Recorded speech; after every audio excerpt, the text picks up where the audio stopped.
BJP ನಾಯಕರ ವಿರುದ್ಧ CM ಸಿದ್ದರಾಮಯ್ಯನವರು ವಾಗ್ದಾಳಿಯನ್ನು ನಡೆಸಿದ್ದಾರೆ.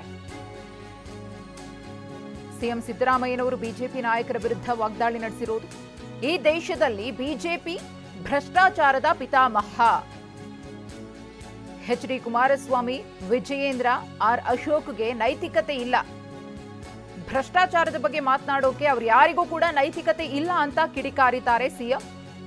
ಅವರ ಹಗರಣಗಳನ್ನ ನಾವು ಬಯಲು ಮಾಡ್ತೇವೆ, ಮೈಸೂರಿನಲ್ಲಿ ದೊಡ್ಡ ಸಮಾವೇಶ ಮಾಡ್ತೇವೆ ಮುಂದುವರೆದು ಮಾತನಾಡಿರುವ ಸಿಎಂ ಸಿದ್ದರಾಮಯ್ಯ, ಎಷ್ಟು ದಿನ ಮಂತ್ರಿಯಾಗಿರ್ತಾರೋ ನೋಡೋಣ, ಕುಮಾರಸ್ವಾಮಿ ಅವರು ಎಷ್ಟು ದಿನ ಮಂತ್ರಿ ಇರ್ತಾರೋ ನೋಡೋಣ ಎಂದಿದ್ದಾರೆ.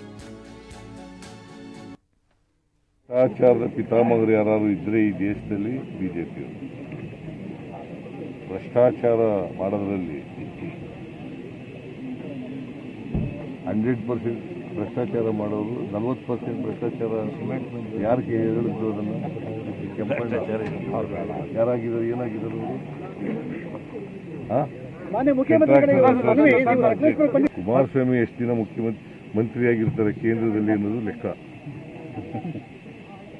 ನಾವು ಇರ್ಲಪ್ಪ, ನಮಗೆ ಜನ ಆಶೀರ್ವಾದ ಮಾಡಿದ್ದಾರೆ, 136 ಸ್ಥಾನಗಳನ್ನು ಕೊಟ್ಟಿದ್ದಾರೆ, ಗೊತ್ತಾಯ್ತಾ? ಅವ್ರಿಗೆ ಎಷ್ಟಿದ್ರು ಅವರು? 28 ಇದ್ರು, ಎಷ್ಟು ಬಂದರು? 19ಕ್ಕೆ ಬಂದ್ಬಿಟ್ರಲ್ವಾ? ಅವ್ರಿಗೆ ಏನಾದರೂ ಕುಮಾರಸ್ವಾಮಿಗೆ ಜ್ಞಾಪಕ ಇದೆಯಂತ? ಬಿಜೆಪಿ ವಿರುದ್ಧ ಸಚಿವ ಜಮೀರ್ ಅಹ್ಮದ್ ಖಾನ್ ರವರು ಗುಡುಗಿದ್ದಾರೆ. ಮೂಡಾದಲ್ಲಿ ಮುಖ್ಯಮಂತ್ರಿಗಳ ಪಾತ್ರ ಏನೂ ಇಲ್ಲ ಅಂತ ಹೇಳಿ ಜಮೀರ್ ಮಾತನಾಡಿದ್ದಾರೆ. ಹಾಗಿದ್ರೆ ಏನ್ ಹೇಳಿದ್ರು ನೋಡೋಣ. ನನ್ನ ನಮಸ್ಕಾರಗಳು. ಜೈ ಭೀಮ್, ಜೈ ಭೀಮ್, ಜೈ ಜೈ ಭೀಮ್. ದೊಡ್ಡ ಧ್ವನಿಯಲ್ಲಿ ಜೈ ಭೀಮ್ ಹೇಳಿ ಸರ್. ಇವತ್ತು ತಮಗೆಲ್ಲ ಗೊತ್ತೇ ಇದ್ದಂಗೆ 2014 ಬಿಜೆಪಿ ಸರ್ಕಾರ ಕೇಂದ್ರದಲ್ಲಿ ಬಂದಾದ್ಮೇಲೆ ಕೇಂದ್ರದ ಮಂತ್ರಿ ಅನಂತಕುಮಾರ್ ಅವ್ರು ಏನಂದ್ರು, ನಾವು ಅಧಿಕಾರ ಬಂದಿರೋದೇ ಸಂವಿಧಾನ ತೆಗಿಯಕ್ಕಂತ ಹೇಳಿರೋದು ತಮಗೆಲ್ಲ ಗೊತ್ತೇ ಇದೆ. ಇವತ್ತು ಬಾಬಾ ಸಾಹೇಬ್ ಅಂಬೇಡ್ಕರ್ ಅವ್ರ ಸಂವಿಧಾನ ಬರ್ದಿಲ್ಲ ಅಂದರೆ ನೀವು ಅಲ್ಲಿ ಕೂರಕ್ಕಾಗ್ತಾ ಇಲ್ಲ, ನಾವು ಯಾರು ಇಲ್ಲಿ ನಿಲ್ಲಕ್ಕಾಗ್ತಾ ಇಲ್ಲ. ಬಾಬಾ ಸಾಹೇಬ್ ಅಂಬೇಡ್ಕರ್ ಸಂವಿಧಾನ ಕೊಟ್ಟಿದ್ದ ಕಾರಣಕ್ಕೆ ಇವತ್ತು ನಾವೆಲ್ಲ ಇಲ್ಲಿರೋದು. ಹಾಗಾಗಿ ಜೋರಾಗಿ ಧ್ವನಿಯಲ್ಲಿ ಜೈ ಭೀಮ್ ಹೇಳಬೇಕು. ಜೈ ಭೀಮ್, ಜೈ ಭೀಮ್, ಜೈ ಜೈ ಭೀಮ್.